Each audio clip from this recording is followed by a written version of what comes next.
Assalamualaikum warahmatullahi wabarakatuh. Senang sekali pada kesempatan hari ini kita akan share materi lagi, yaitu materi mengenai peta. Nah, pada kesempatan hari ini kita akan mempelajari mengenai seluk-seluk beluk peta. Nah, sebelum kita lanjutkan, kita lihat dulu sejarah mengenai peta. Peta pertama kali yaitu berada di lukisan dinding di Ankara, Turki, yang diyakini sebagai peta tertua di dunia. Peta tersebut bertanggal sekitar 6000 sebelum Masehi. Selain itu, ada pula peta yang digoraskan pada tablet tanah liat yang dibakar. Peta tersebut digali dari reruntuhan Gasur di Irak dan tertanggal 2500 sebelum Masehi atau 3800 sebelum Masehi. Peta dunia pertama diketahui disusun oleh orang Babilonia pada abad ke-6 sebelum Masehi. Bumi ditampilkan sebagai bulatan yang dikelilingi lautan dan beberapa pulau. Kemudian ada pula Claudius Ptolemy yang merancang peta dunianya sendiri. Ia merupakan ahli geografi di abad kedua dan mempercayai bahwa bumi itu bulat. Ia juga merupakan orang pertama yang menggagas bahwa matahari berputar mengelilingi bumi. Ahli geografi Yunani dan Arab turut membangun dasar kartografi modern. Salah satunya adalah Eratosthenes. Ia merupakan ilmuwan pertama yang mengukur keliling bumi secara akurat. Al-Idrisi juga pernah membuat peta dunia yang terperinci. Nah, kita lanjutkan mengenai pengertian peta. Secara harafiah atau secara bahasa, peta berasal dari bahasa Latin yaitu mappa, yang berarti kain. Karena saat itu peta digambar di atas kulit atau potongan-potongan kain. Sedangkan menurut survei dan pemetaan nasional atau Bako Surtanal tahun 2005 menyatakan bahwa peta merupakan wahana bagi penyimpanan dan penyajian data kondisi lingkungan, merupakan sumber informasi bagi para perencana dan pengambil keputusan pada tahapan dan tingkatan pembangunan. Kemudian menurut ICA, International Cartographic Association, peta adalah suatu gambaran yang berskala pada medium yang datar, memiliki kenampakan yang nyata dan abstrak yang telah dipilih sebelumnya, dan berada dalam hubungan dengan permukaan bumi atau benda langit yang lain.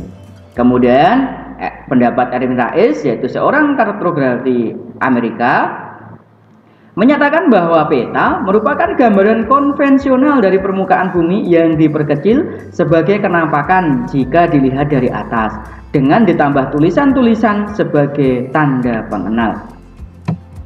Nah, kemudian dari pendapat di depan, pengertian peta ini ya kita ambil kata kuncinya, yaitu gambaran konvensional. Artinya apa? Yaitu gambaran yang telah disepakati. Artinya simbol-simbol yang ada di peta itu bisa dipahami oleh semua orang yang berada di belahan bumi ini yang memanfaatkan peta, karena gambarannya berdasarkan konvensional atau konvensi atau kesepakatan. Kemudian kata kunci yang kedua adalah bidang datar, yaitu peta digambarkan pada bidang datar. Kemudian berikutnya penyimbolan, gitu ya, karena peta pada intinya adalah penyimbolan, yaitu dari kenampakan yang sebenarnya kemudian disimbolkan dalam peta tersebut. Kemudian berikutnya adalah skala, gitu ya, dari permukaan bumi yang begitu luasnya untuk dapat dibuat menjadi kecil dalam kertas atau mungkin dalam bidang datar, itu perlu diskalakan. Jadi ada 4 kata kunci ini mengenai pengertian peta.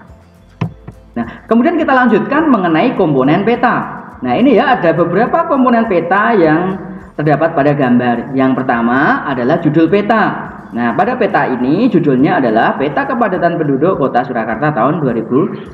Kemudian berikutnya ada skala, yaitu di sini ada 2 skala peta. Yang pertama adalah skala grafis, itu ya, yang kemudian adalah skala angka. Kemudian yang ketiga adalah arah angin yang menunjukkan arah utara bumi. Kemudian berikutnya lagi ada legenda yang berisikan keterangan-keterangan dari simbol yang ada di peta. Kemudian yang keempat, yang berikutnya adalah insert, yaitu gambaran dari yang dipetakan pada daerah yang lebih luas. Kemudian berikutnya lagi adalah sumber peta, yaitu sumber informasi yang digunakan untuk pembuatan peta. Kemudian berikutnya lagi adalah pembuat peta. Jadi yang membuat peta itu dituliskan juga untuk mengetahui siapakah pembuat peta.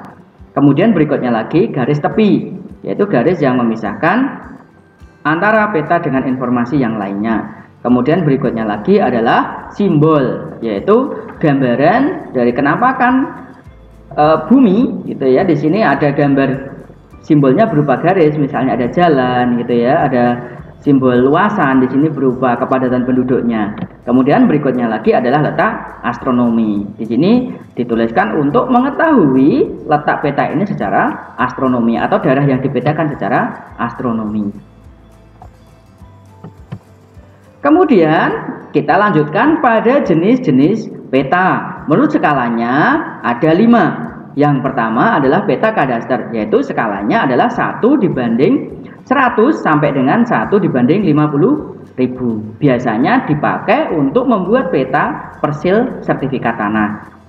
Yang kedua adalah peta skala besar, yaitu peta yang memiliki skala antara 5.000 hingga 250.000. Dipakai untuk menggambar wilayah yang relatif sempit seperti kabupaten. Kemudian yang ketiga adalah peta skala sedang, yaitu peta yang memiliki skala antara 1 banding 250.000 hingga 1 banding 500.000. Biasanya digunakan untuk menggambarkan peta provinsi. Yang keempat adalah peta skala kecil, yaitu peta yang memiliki skala 1 banding 500.000 sampai dengan 1 juta. Biasanya digunakan untuk menggambarkan luas daerah yang luas, seperti misalnya suatu negara gitu ya. Kemudian yang terakhir adalah peta skala geografis, yaitu peta yang memiliki skala lebih besar 1 banding 1 juta. Jenis peta berikutnya adalah menurut isinya. Ada 2 peta menurut isinya. Yang pertama adalah peta umum, yang kedua adalah peta khusus. Peta umum, peta yang menggambarkan permukaan bumi secara umum. Misalnya adalah peta topografi. Kemudian yang kedua adalah peta khusus. Peta yang menggambarkan kenampakan bumi secara khusus, misalnya kepadatan penduduk, peta persebaran hewan, misalnya peta persebaran tumbuhan, peta persebaran barang tambang gitu. Kemudian berikutnya yaitu peta menurut sumber data. Ada 2, yaitu peta induk dan peta turunan. Peta induk adalah peta yang digunakan dasar untuk pembuatan peta. Kalau peta turunan yaitu peta yang mengacu pada peta yang sudah ada. Jadi peta turunan ini diambil dari peta induk. Kemudian kita lanjutkan untuk fungsi peta. Peta memiliki fungsi, yaitu pertama, menunjukkan posisi atau lokasi relatif suatu tempat di permukaan bumi. Yang kedua, memperlihatkan ukuran, luas daerah, dan jarak di permukaan bumi. Yang ketiga, memperlihatkan atau menggambarkan bentuk-bentuk pada permukaan bumi, misalnya bentuk benua, negara, ataupun juga gunung. Yang keempat, menyajikan data tentang potensi suatu daerah. Yang kelima, mengkomunikasikan informasi keuangan. Yang keenam, menyimpan informasi keuangan. Yang ketujuh, membantu pekerjaan teknis, misalnya konstruksi jalan, navigasi, ataupun perencanaan dalam pembangunan. Kemudian yang terakhir adalah membantu pembuatan desain, misalnya desain jalan dan juga desain spasial yang lainnya. Nah, terima kasih sudah melihat video ini, mudah-mudahan bermanfaat. Jangan lupa like, subscribe, dan share video ini agar lebih banyak membawa manfaat. Belajar geografi itu menyenangkan.